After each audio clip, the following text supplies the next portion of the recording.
One example of an institution that I've, ever since I started learning about it, the Supreme Court exemplified for me listening to oral argument and reading the opinions. While sometimes they're very forceful disagreements, Scalia is a great example of that. They've always exemplified the right way to approach. I mean, we are humans. We're going to get riled up sometimes, but the tenor and tone of the debates on the Supreme Court, I admired and thought of that as very, very thankful that we have at least one of the three branches of government rooted in that type of that rooted in that ethos.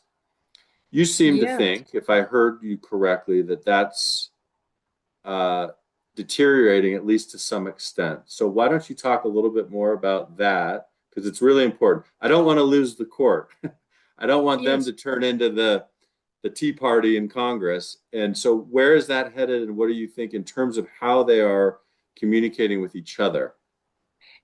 You're exactly right that until, at least until recently and still on many issues, the written opinions of the justices really exemplify the value of uh, reasonable debate and discourse because they the majority opinion and the dissenting opinions and the partial dissents and the partial concurrences lay out a range of viewpoints on each issue.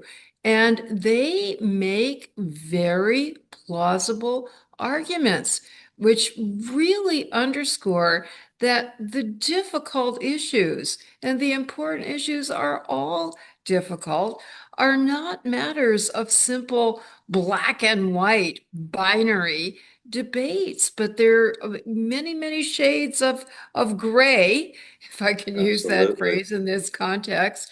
Yes. And a fair-minded person would have to acknowledge that. Lately, Will, on some really high visibility, high profile cases, I lament the tone on the part of too many justices, again, liberal and conservative, who